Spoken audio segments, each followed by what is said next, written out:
you guys seen the movie Unbroken? It features Louis Zamperini. He was an Italian who was an Olympic distance runner and also a World War II veteran. I really encourage you to watch it. When his family moved to Torrance, California, Louis experienced being bullied and he had that urge to have revenge. And so his brother wanted to keep him out of trouble and encouraged him to join the track team. And one of the things his brother told him to keep him going was, if you can take it, you can make it. And sure enough, Louis became a successful track runner and he even exceeded his brother's ability and later becomes an Olympian. He finishes 8th in the Berlin Olympics in 1936 and he set a new lap record. In 1941, Louis was commissioned into the United States Air Force as a lieutenant and he served as a bombardier in the Pacific.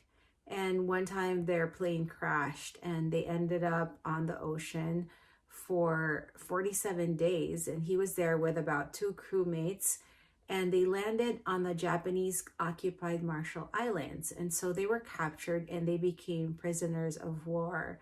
They were taken to 2 different prison camps in Japan where he was tortured and beaten by Japanese military personnel.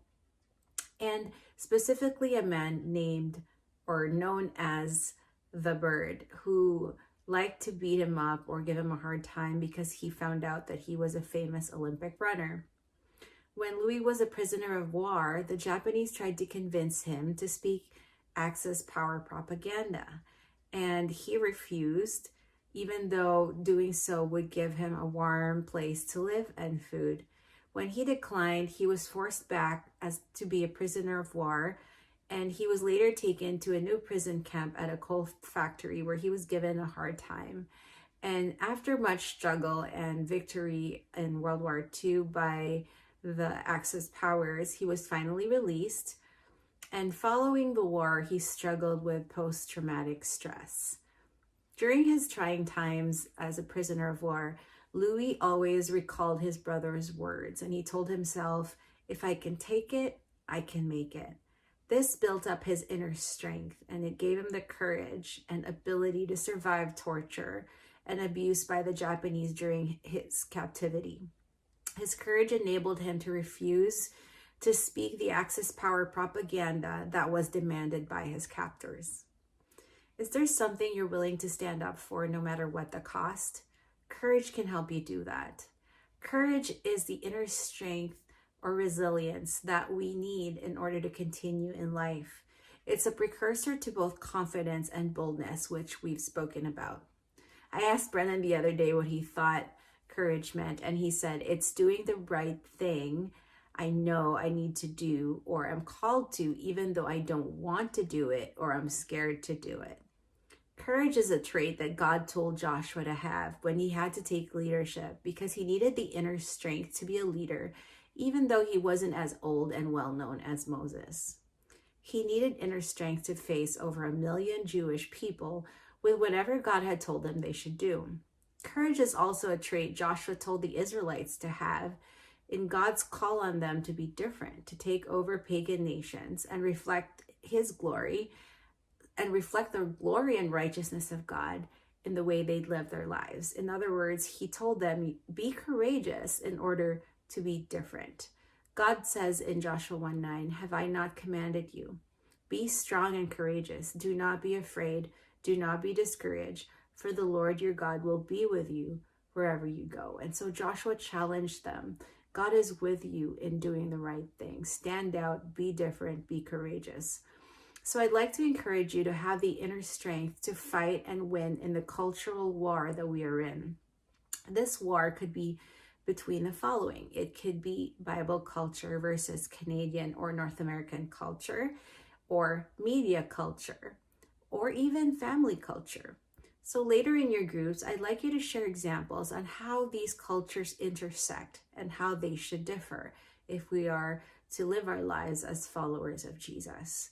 Now let's look at the example of courage in the life of Daniel and his friends in the Bible, and it's actually in the book of Daniel. So the first point I'd like to make about courage is that courage is daring to be different, even when being like everyone else seems like the normal thing to do. When Daniel was a young boy, he was in Jerusalem, and suddenly Nebuchadnezzar and his army from Babylon took over Jerusalem. And what they did was they chose the best young men in the palace. So these were the elites, and they took them into captivity. And the goal was to train these young men to kind of integrate them into the culture of the Babylonians and to educate them in the way of the Babylonians and to use their skills and their ability to help in ruling the empire. And so David and his three friends, Hananiah, Mishael, and Azariah, were the four of the men that were captured from Jerusalem.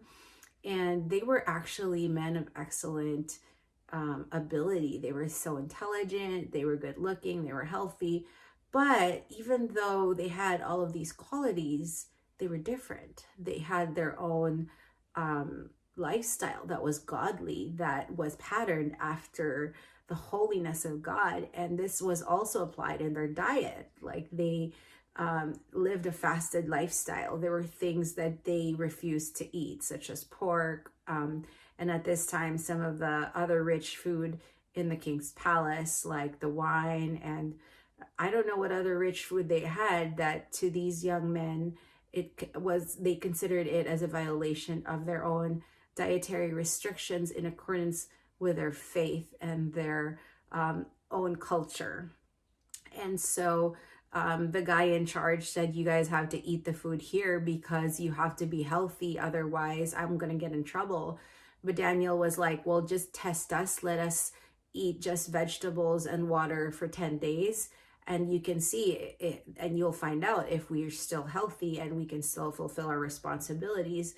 And so the guy in charge says, okay, I'll allow you to do that. And so for 10 days, they were able to stick to their diet, stick to their own practices in terms of what their culture allowed them to eat. They did not touch the king's food or the wine. And sure enough, after that, they looked so healthy and they were different. And not only that, they stood before the king, and in every manner of wisdom and understanding about which the king inquired of them, he found them 10 times better than all the magicians and enchanters that were all in his kingdom, right? And so what happened was they chose to be different. They chose to stick to what their culture, their family culture, their faith culture told them was right. And as a result, they continued to stand out and be different and surpass everybody else in excellence, in health, in probably even physical appearance. So courage is daring to be different, even when being like everyone else seems like the normal thing to do. The second point I'd like to make is that courage is not giving up when trouble comes, but looking for a way to solve the problem and not stopping until you get it. So another story that happened in the book of Daniel was the king had a dream, and he summoned all the wise men and magicians, and he's like, I had a dream, and I want you guys to tell me not just the meaning of the dream, but what the dream was. So tell me what the dream was, and then tell me its meaning. And they were shocked. We're like, who in the world would be able to do that? Only the gods can do that. If you tell us the dream, we can give you the interpretation. He's like, no, if you don't tell me the dream and the interpretation, I'm going to destroy your homes and I'm going to kill you all and I'm going to tear you all apart. And Daniel found out about this and he was like, wait a second here. I don't think we should accept this and just let it happen. And so he asked for time and he asked for favor, and he said, just give me a chance, and I'm going to ask God what your dream was, and I'm going to ask him what it means. And sure enough, Daniel and his three friends, they prayed to God and they asked him for a solution for their problem. And God revealed the dream to Daniel. And Daniel was able to go back to King Nebuchadnezzar. He was able to tell him the dream. He was able to tell him the interpretation. And as a result, the problem was solved, not only of the king, but of all the magicians and wise men. They would no longer be put to death by Nebuchadnezzar. So Daniel didn't just accept the situation, but he found the inner strength to look for a solution. And he found that in God and in approaching the king's servant and asking him for time in order to ask God for what the dream was and what it meant. So again, courage is not giving up when trouble comes, but looking for a way to solve the problem and not stopping until you get it. And just like what Louis Zamperini says, if you can take it, you can make it. So I just want to encourage you guys to have courage, have the inner strength to stand up for what you believe in, to not give in to the norm, even though everybody else is doing it, but find out what is God's culture, what is my family culture, and what should I pattern my life after. So in what areas of your life do you need courage? And in what ways has God called you to be different? In what areas do you need to take in the suffering in order to reach your dream? What do you do when you find yourself in a problem? Do you easily give up? I hope that the courage demonstrated by Louis Zamperini and the courage demonstrated by Daniel encourages you to be different and to find solutions and problems that will help you to be victorious this week. God bless you.